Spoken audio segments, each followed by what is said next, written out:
Oke, assalamualaikum warahmatullahi wabarakatuh. Di video yang ketiga ini, kita akan melanjutkan konfigurasi di Debian Server. Setelah di video sebelumnya kita sudah melakukan instalasi sampai ke tahap login user. Nah, selanjutnya kita akan membuat konfigurasi IP address-nya. Apa itu IP address? Nanti kita akan bahas tersendiri, video tersendiri. Apa itu IP address, subnetting, dan sebagainya. Oke, kita lanjut ya. Sekarang sudah ini tampilan servernya. Kita login dulu. Menggunakan user, passwordnya user.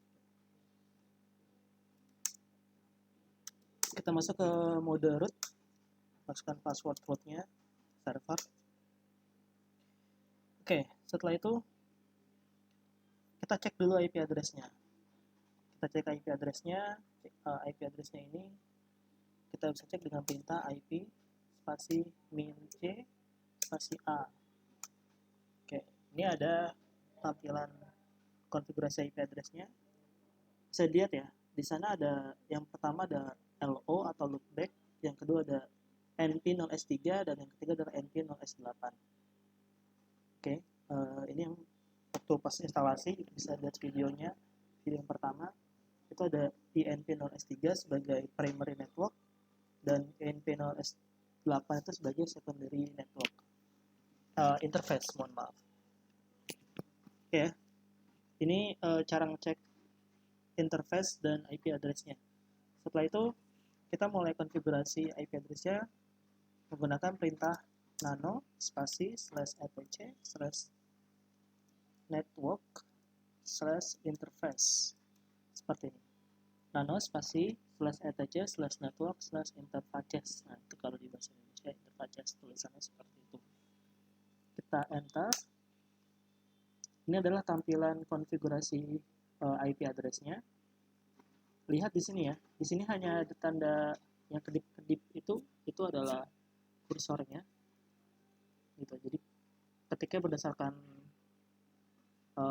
si kursor itu sendiri. Seperti itu ya. Nah, di sini ada 3 ya. Ada 2. Ada auto LO. LO ini loopback. Ini biarkan saja, jangan diapa-apain, jangan dihapus. Lalu yang kedua ada primary network interface-nya, ada NP0S3. Nah, ini biarkan saja bertindak sebagai DHCP atau modenya mode DHCP untuk IP address di interface NP0S3. Nah, kita akan tambahkan IP address untuk INP0S8 atau the secondary network interface-nya. Jadi kita tambahkan dulu komentar interface kedua gitu, biar kita paham. Tanda pagar ini untuk membuat sebuah komentar ya. Jadi pagar ini artinya komentar. Dia nggak akan dibaca oleh sistem. Nah, kalau yang warna putih-putih itu di atas, nah itu perintahnya. Jadi kita nggak boleh asal. Kalau asal nanti nggak akan berjalan dengan maksimal. Untuk interface kedua, kita ketikkan perintah ini. Auto NP0S8. Setelah itu ifs NP0S8 inet static. Untuk interface kedua ini atau interface NP0S8 kita menggunakan mode static IP address-nya. Jadi karena static kita perlu setting secara manual. Kita tambahkan secara manual. Setelah menuliskan atau mengetikkan dua perintah di atas, kita lanjut tambahkan address 192.168.10.1. Kemudian ini kan saya enter ya, dia kan di bawah. Nah, cara supaya ke tengahnya itu gimana? Pencet tombol tab di keyboard, tab TAB, ada tombol tab di sebelah kiri samping huruf key. Pencet tombol tabnya, tambahkan sini netmask 255.255.255.0. ya, di sini tambahkan /24 ya. Oke, kalau sudah seperti ini, pastikan sama seperti ini ya untuk belajarnya. Kalian bisa ikutin seperti ini. Kalau sudah, tekan CTRL lalu tombol X. Nah, seperti ini. Kalau sudah, ketik huruf Y lalu enter. Jadi Ctrl X, Y, enter. Setelah itu kita selanjutnya restart networknya. Caranya sistem ctl spasi restart network king. Nah, ini untuk merestart interface networknya, karena kita baru saja menambahkan sebuah IP address baru atau baru saja mengedit IP addressnya, jadi perlu di restart. Nah, ini berlaku untuk semuanya, jadi setiap kali kita selesai konfigurasi itu harus di restart. Setelah ketik ini ya, sistem CTL restart networking, kita enter, tungguin supaya lebih yakin, kita ulang lagi perintahnya.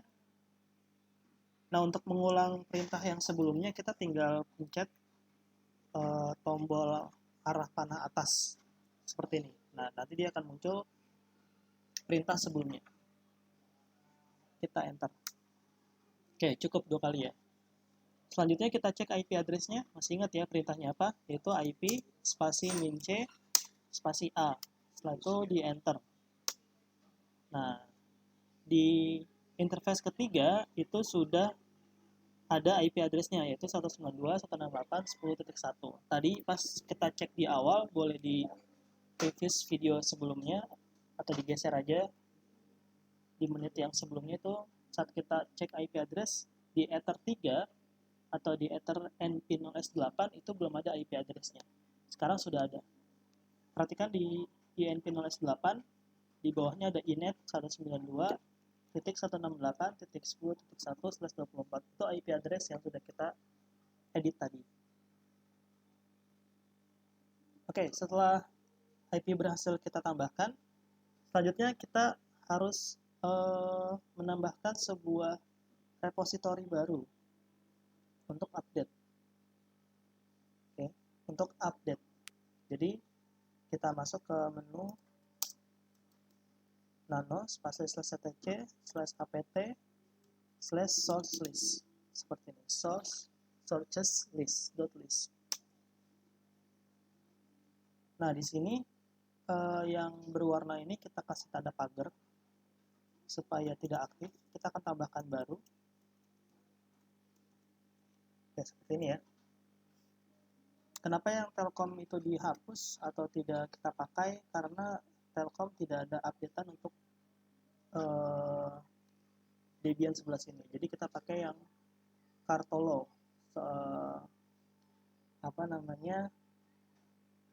source list dari Kartolo atau repository dari Kartolo. Oke, kita bisa lihat di sini ya. Nah, ini webnya saya sudah, kalian bisa cari juga nanti di Google repository. Ini judulnya repository Debian 11 Bullseye. Nah, kita pilih yang data utama Surabaya. Jadi kita pilih yang ini. Ini perlu kita ketik secara manual ya. Jadi kita sampaikan supaya kelihatan. Nah, di sini ya, ini yang dep ini. Kita ketikin manual. Pelan-pelan aja ya ngetiknya, nggak usah buru-buru. Jadi harus sama persis. Karena kalau beda satu huruf aja, nanti dia akan bermasalah.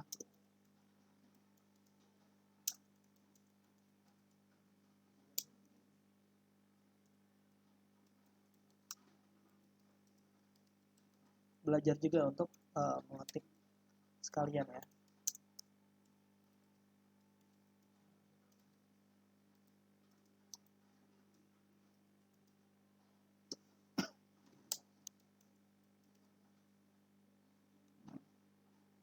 Bullseye update-nya pakai S, main contrib non free. Kemudian dep http kartolo follow.sby.datautama.net.id. Tipe terus ya, Debian security slash bullseye slash updates main config spasi non free. Oke, kalau sudah, ya coba kita gedein ya. Ada yang tipe atau tidak? Oh, tidak ada ya. Tidak ada, bisa kita save. Ingat ya, save-nya gimana? Cara save setelah kita edit, ctrl-x, y, lalu enter. Nah, itu sudah di save. Selanjutnya kita langsung lakukan update aja. Perintahnya apt get update. Oke, ini laptopnya bermasalah berarti seperti ini.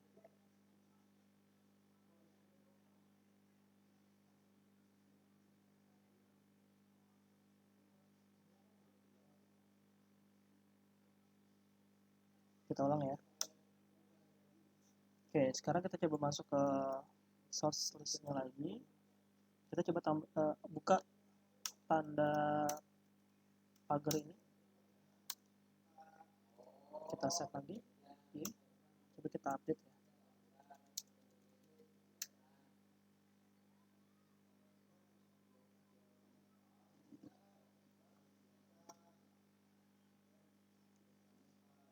Oke, coba kita cek di sini di source.conf-nya, dan servernya udah sama. Kalau gitu coba kita langsung install aja apt-get install SSH. Ini perintah untuk aplikasi remote servernya.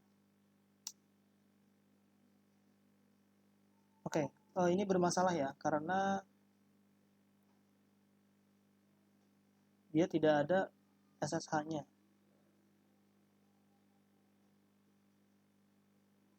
Kita coba pakai OpenSSH. apt-get install OpenSSH server. Oke, kenapa yang terjadi? Karena tidak ada update-annya ya. Tidak ada update-annya, dia jadi nggak bisa install. Beda dengan di Windows ya. Kalau di Windows kita pengen install sesuatu tinggal download aja. Cuma kalau di sini di Debian itu dia butuh repository yang baik untuk bisa mengambil update-an itu. Kita coba cek lagi.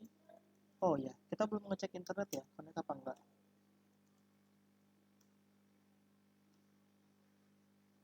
Nah ini ternyata juga servernya belum terkoneksi dengan internet. Nah bener ya. Kita coba IP min CA. Kita cek IP address-nya. Oh, TNP0S3 nya itu down. Dia belum up ya. Dia nggak masuk.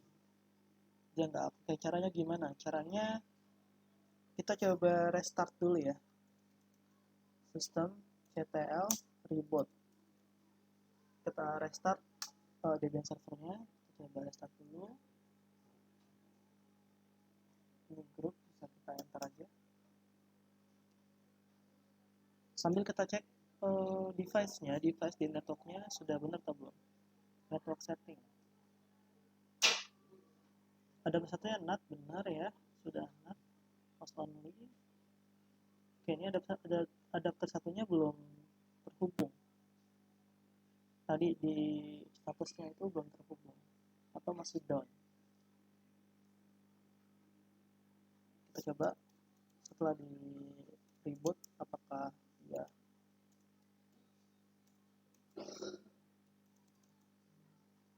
IP min CA. Sudah up nih. Di NP0S3 nya state-nya up, state up, berarti sudah hidup.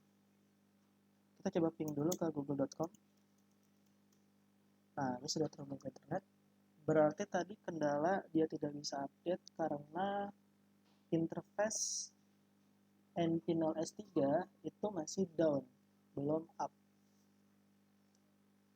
Kalian bisa lihat ya di layar np0s3 broadcast multicast upload up, MTU-nya 1500, Q disk P-Vivo fast step up group. Tadi step down. Oke, karena nggak ada kursor jadi saya nggak bisa nunjukin pakai kursor. Kalian bisa praktekkan aja dulu. Di pause aja dulu videonya, nanti bisa dibaca, dilihat. Oke, sekarang sudah update networknya. Sekarang kita update sistemnya. Tadi apt-get update. Nah, ini baru terhubung ke repositorinya. Nah, ini berhasil ya. Baik Telkom maupun data utama itu berhasil. Setelah update baru kita install aplikasinya. Tadi apt-get install yang pertama adalah SSH. Ini aja. Nah, ini berhasil. Kita klik tombol Y. Do you want to continue? Yes. Enter. Kita tungguin. Oke. Sekarang sudah selesai untuk install SSH servernya. Fungsi SSH ini untuk supaya servernya bisa kita remote dari luar server. Ini kan kita lagi di komputer server nih. Ya, ini sedang di komputer server menggunakan VirtualBox. Kita akan coba konfigurasi ini pakai aplikasi lain. Tuh, namanya apa? Namanya adalah aplikasi Putih. Nah, di sini ada aplikasi Putih. Nah, ini Putih Configuration. Ini namanya aplikasi Putih berfungsi untuk meremote server. Kita akan remote server menggunakan aplikasi ini. Tapi sebelum kita konfigurasi ini, kita tambahkan dulu IP address di interface VirtualBox host only network ini. Ya, karena kan di sini adapter 2-nya adalah host only adapter. Ya, untuk adapter 2-nya atau np0s8 itu dia sebagai host only. Maka di komputer kita, di komputer host, di sini kita juga perlu tambahkan IP address. Nah, masih ingat IP address untuk np0s8 berapa? Kalau lupa, kita coba lihat IP address-nya. IP -c A. IP address untuk np0s8 adalah 192.168.10.1/24. Berarti untuk IP address di sini VirtualBox host only kita masukkan IP-nya 192.168.10.2. Subnet max-nya kita tap aja, nanti akan otomatis terisi.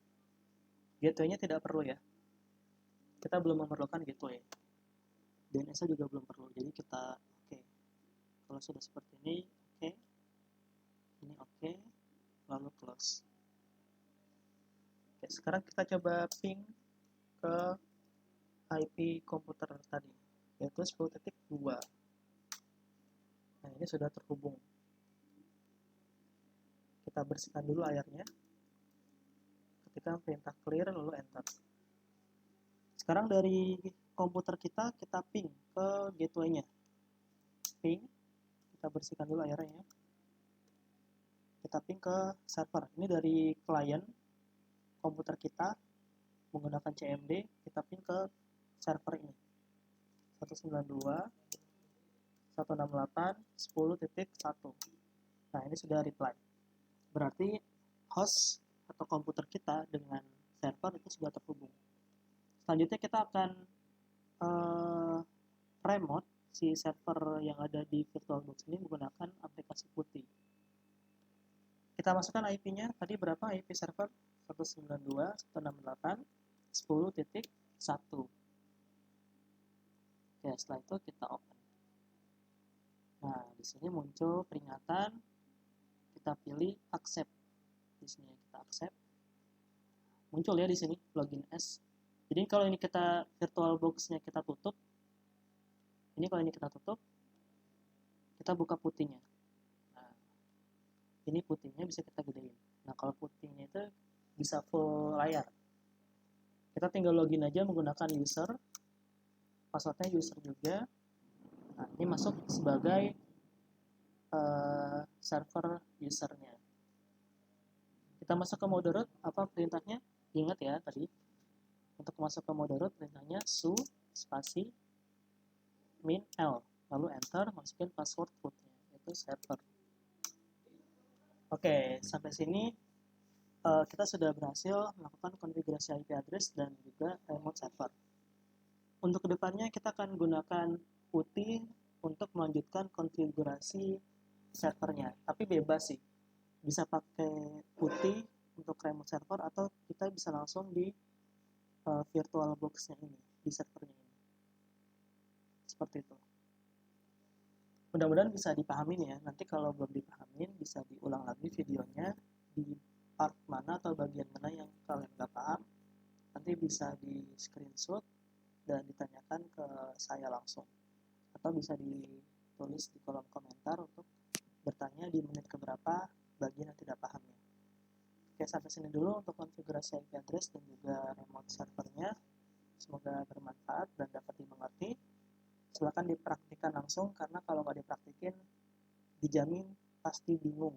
Tapi kalau udah langsung dicoba sambil dipraktikin, sambil nonton videonya, nanti akan ketemu di mana bingungnya dan nanti akan ketahuan di mana letak tidak paham, sehingga bisa ditanyakan dan nanti bisa mengerti. Kalau udah mengerti pasti bisa gitu ya. Jadi mudah-mudahan bisa dipahami. Itu aja dari saya untuk video kali ini. Terima kasih. Assalamualaikum warahmatullahi wabarakatuh.